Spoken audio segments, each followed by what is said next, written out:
ನರೇಂದ್ರ ಮೋದಿ ಅವರು ಸಂಚರಿಸುವ ಮಾರ್ಗದಲ್ಲಿ ಜಿಲೆಟಿನ್ ಕಡ್ಡಿಗಳು ಪತ್ತೆಯಾಗಿರುವ ಪ್ರಕರಣ ಈಗ ಇಡೀ ದೇಶದ ಗಮನ ಸೆಳೆದಿದೆ.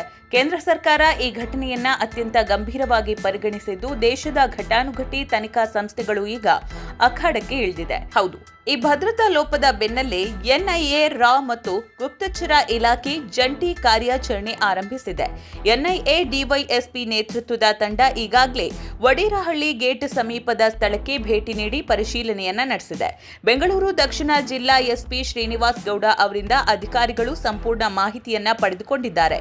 ಪ್ರಧಾನಿಯವರ ಭದ್ರತೆ ನೋಡಿಕೊಳ್ಳುವ ಎನ್ಎಸ್ಜಿ ಕೂಡ ಹದ್ದಿನ ಕಣ್ಣಿಟ್ಟಿದೆ. ರಾಮನಗರ ಡಿವೈಎಸ್ಪಿ ನೇತೃತ್ವದ ಪ್ರಾಥಮಿಕ ತನಿಖೆಯಲ್ಲಿ ಆಘಾತಕಾರಿ ಅಂಶವೊಂದು ಬೆಳಕಿಗೆ ಬಂದಿದೆ. ಈ ಜಿಲೆಟಿನ್ ಕಡ್ಡಿಗಳಿದ್ದ ಬಾಕ್ಸ್ ಅನ್ನ ಯಾರೋ ಉದ್ದೇಶಪೂರ್ವಕವಾಗಿ ಅಲ್ಲಿ ಇಟ್ಟಿದ್ದಾರೆ ಎಂಬುದು ಬಹುತೇಕ ಖಚಿತವಾಗಿದೆ. ಆದರೆ ಆ ಬಾಕ್ಸ್ ಅನ್ನ ಅಲ್ಲಿ ಇರಿಸಿದ್ದು ಯಾವಾಗ ಎಂಬುದು ಇನ್ನೂ ನಿಗೂಢವಾಗಿದೆ. ತನಿಖಾ ತಂಡಕ್ಕೆ ಈಗ ಮತ್ತೊಂದು ಸವಾಲಾಗಿರುವುದು ಸಿಸಿಟಿವಿ ಕ್ಯಾಮೆರಾಗಳ ಕೊರತೆ. ಸ್ಫೋಟಕ ಪತ್ತೆಯಾದ ಜಾಗದಲ್ಲಿ ಕ್ಯಾಮೆರಾಗಳು ಇಲ್ಲದ ಕಾರಣ ಪೊಲೀಸರು ಆ ರಸ್ತೆಯ ಪ್ರವೇಶ ಮತ್ತು ನಿರ್ಗಮನ ದ್ವಾರದಲ್ಲಿರುವ ಸಿಸಿಟಿವಿಗಳನ್ನು ಜಾಲಾಡ್ತಾ ಇದ್ದಾರೆ. ಕಗಲಿಪುರ ಪೊಲೀಸರು ಮತ್ತು ಎನ್ಐಎ ತಂಡ ಈಗ ಅನುಮಾನಾಸ್ಪದ ವ್ಯಕ್ತಿಗಳ ಚಲನವಲನದ ಮೇಲೆ ತೀವ್ರ ನಿಗಾ ಇಟ್ಟಿದೆ.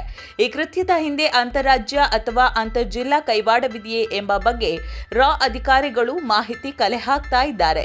ಅತ್ಯಂತ ಬಿಗಿ ಭದ್ರತೆಯ ನಡುವೆಯೂ ಇಂತಹ ಲೋಪ ಸಂಭವಿಸಿದ್ದು ಅಧಿಕಾರಿಗಳಲ್ಲಿ ಆತಂಕ ಮೂಡಿಸಿದೆ. ಸದ್ಯಕ್ಕೆ ತನಿಖೆ ಚುರುಕುಗೊಂಡಿದ್ದು ಆರೋಪಿಗಳಿಗಾಗಿ ಪೊಲೀಸರು ಬಲೆ ಬೀಸಿದ್ದಾರೆ.